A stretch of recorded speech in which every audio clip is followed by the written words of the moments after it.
समोर भूमिपुत्र संघटनेतर्फे मुंबई अहमदाबाद महामार्ग 48 वर निकृष्ट दर्जाचे व्हाईट टॉपिंगचे काम सुरू असून प्रशासनामार्फत कारवाई करण्यात यावी, तसेच पालघर जिल्ह्यातील विविध समस्यांबाबत आदिवासी व बिगर आदिवासी लोकांवर होणारे अत्याचार व अन्यायांना वाचा फोडण्यासाठी 15 जुलैपासून आमरण उपोषण सुरू केले आहे।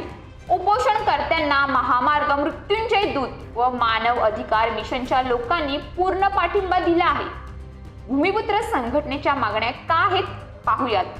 मुंबई अहमदाबाद महामार्ग क्रमांक 48 वर व्हाईट टॉपिंगचे निकृष्ट काम सुरू असून त्याबाबत तक्रार अर्ज करून सुद्धा प्रशासनामार्फत कुठली चौकशी तथा कारवाई करण्यात आलेली नाही।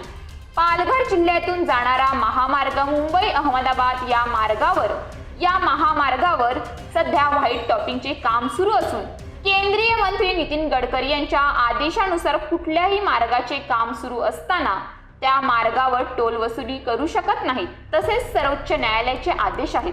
तरी आता मुंबई अहमदाबाद महामार्गावर व्हाईट टॉपिंगचे काम सुरू असून घोडबंदर ते आछाडपर्यंत संपूर्ण रस्ता सध्या नादुरुस्त असल्याने या रस्त्यावरील टोल कंत्राटदारांकडून सुरू असलेली बेकायदेशीर टोल वसुली बंद करावी, अशी आपणास या तक्रार अर्जाद्वारे विनंती करीत आहे।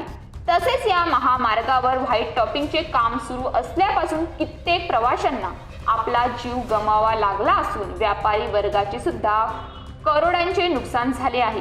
त्यामुळे अवैधरित्या सुरू असलेली टोल वसुली तात्काळ बंद करावी आणि मोनोर पोलीसचे प्रभारी अधिकारी हे त्यावर कारवाई करीत नसल्याने त्यांना बडतर्फ करावे, अशा विविध मागण्यांसाठी उपोषण केले आहे।